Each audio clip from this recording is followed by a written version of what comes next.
Hey guys, it's Queen Osedaru, and I'm here with you today for another exciting edition of Ask an Aquarius. Okay, so I got a message from a woman named Angel.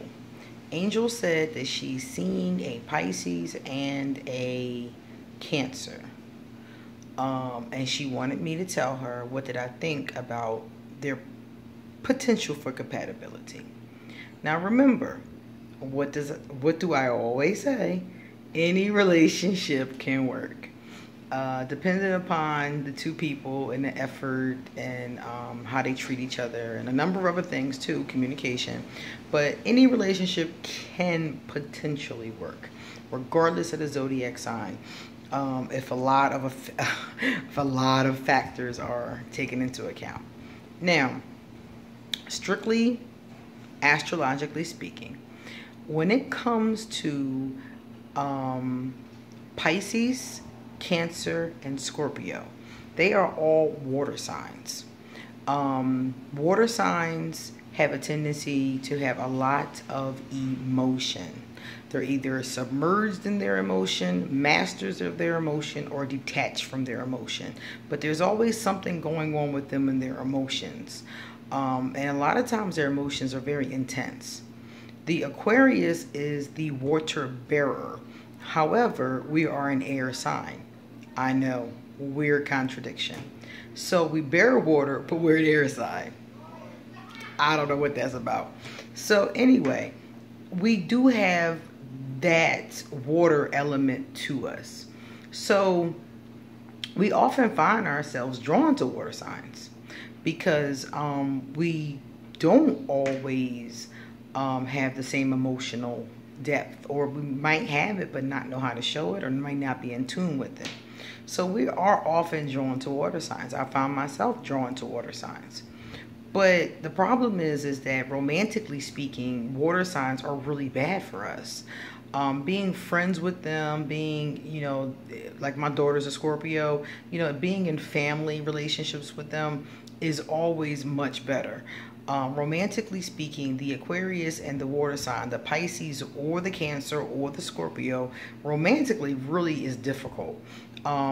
If you are an Aquarius, your best bet is actually another air sign or a fire sign next. So that would be Libra, Gemini, Leo, Aries, Sagittarius. Those are the signs you're going to have the easiest compatibility with. Remember that when you're looking at somebody's chart, you really have to look at their whole chart and not just their sun sign.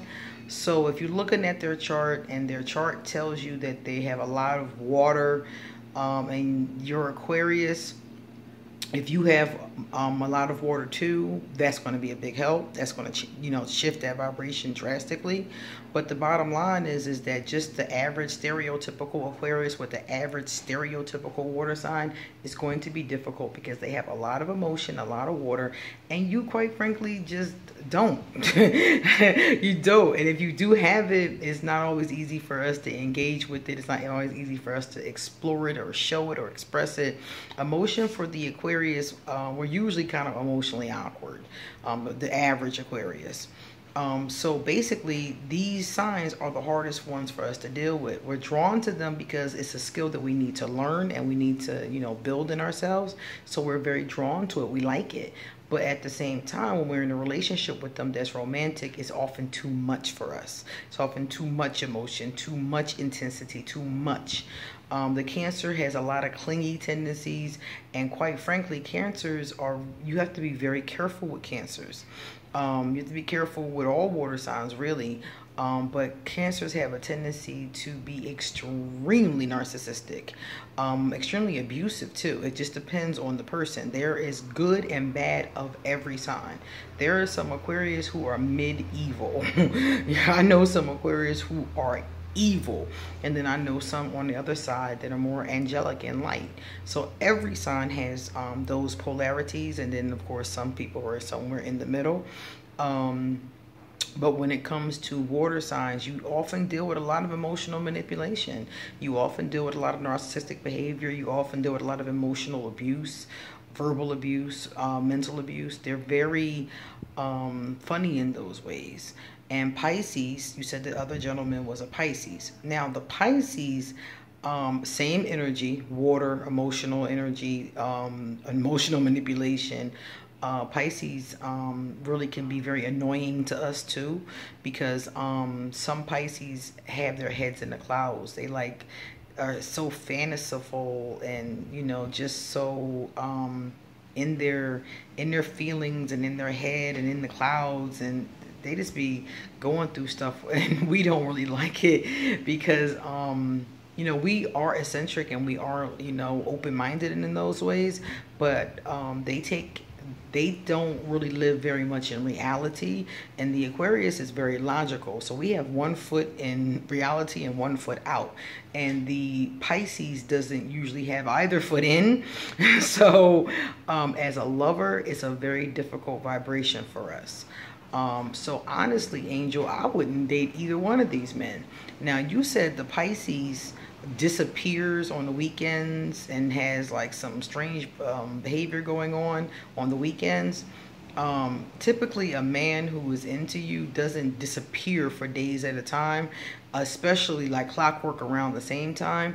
If a man disappears, especially a man who is a water sign, he is hiding something. If he's disappearing around the same time every week, something is being hidden. And to be honest with you, you could take your time and find out what that something is. But me personally, I would just be fine with it. The fact that you're hiding something, and I'm just going to move on. Like, that whole energy, if you start off a relationship like that, not knowing what's going on, him disappearing, you're already starting off from a place of dishonesty. Not so much you, but him. He's starting off from this space of already hiding stuff, already being... That's weird, because a person who's on the up and up is just going to tell you, you know, this is what's going on. So there's obviously something going on that he is not letting you in on. So the Pisces, I definitely would not hang around for that. That is a bad situation waiting to happen. That's a red flag. And I always tell people, do not ignore red flags. Either with a red flag, either you figure out what the red flag is indicating, or you step off. One or the other. Me, if I see red flags, I have a tendency to disappear because I really don't have time for the games. And then, like I said, with the Cancer, you said that you two haven't really hooked up, but you know, you might try, whatever. Honestly, I don't see anything. You didn't say anything that was going on with him that would be problematic, but he's a Cancer. So if you want to be able to date him, if you want to see him, I can't tell you not to see him. I'm just telling you what some of the things are that may go wrong. So if I were you, I would read about the Cancer and the Aquarius, because I've read so much about the Cancer and the Aquarius, and some people are like, oh, it's a good vibration. There's some good things to the vibration, but honestly, it's not my first choice. Like, if I have to pick a lover, I definitely would not pick a Cancer first. I would pick an air sign, then I would pick a fire sign, and if the air or the fire sign didn't work, then I would try a water sign, and then an earth sign. Like, earth signs are definitely last. So, like I said before, you would probably have a lot more success if you try to do something along those lines. If you want to date either one of these gentlemen, those are the things that you may find to be problematic, the emotional aspects that I mentioned. But other than that, if the Pisces wasn't acting weird, I would feel better about it, but he's still a water sign. I'm always going to tell an Aquarius to be careful with water signs. I have a daughter that's a water sign. I had a really bad relationship with an abusive water sign. And I've come across other water signs, friends, you know, platonic friends, non-platonic friends. I dated two Cancers, as a matter of fact. The other Cancer, the last Cancer, had a lot of issues with that relationship too, of the same issue, the emotional issues, you know, and feeling smothered the clinginess of it. I felt smothered very often. So, you know, those signs are really difficult for you. But if you're going to, between the two of them, the Pisces is definitely playing a game that I wouldn't play.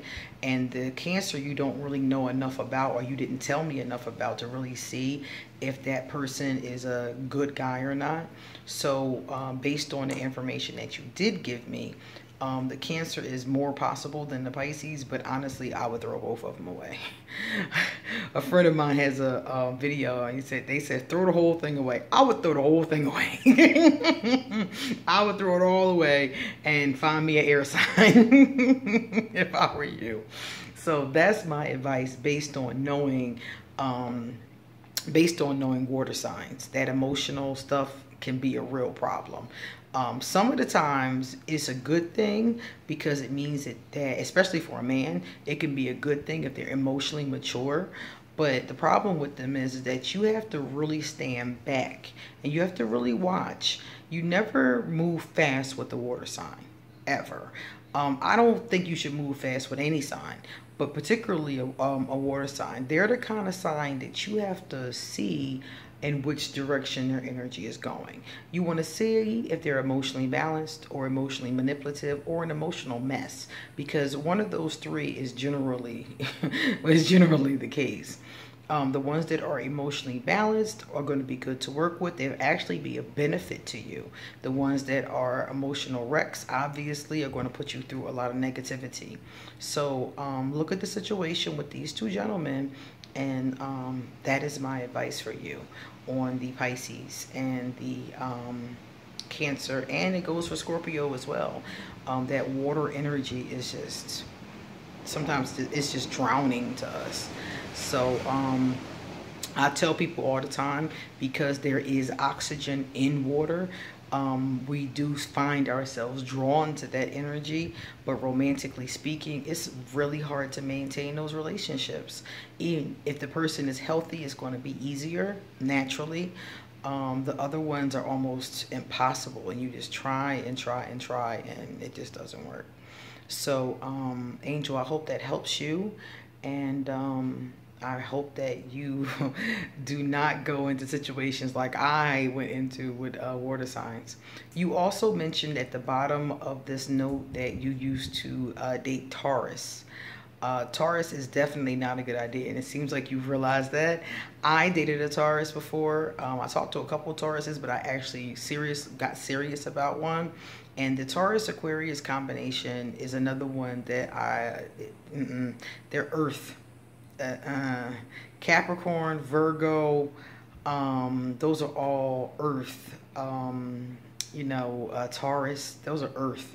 And Earth and Aquarius is the worst vibration. It's the worst one, because Aquarius is air. Now think about the air and the Earth. Think about how elements go together. The air pretty much ignores the Earth. It just kind of floats over it and breezes past it and does its thing and swirls about, and and Earth is just standing there, being solid, being strong, doing their thing. And a lot of times that thing is detachment between these two entities, between these two elements. So I definitely would never recommend a Earth sign to an Aquarius. Unless that person had a amazing chart. But if it's a stereotypical Aquarius and a stereotypical Earth sign, simply because of the fact, especially particularly when it comes to Taurus are so stubborn, and we're kind of stubborn too.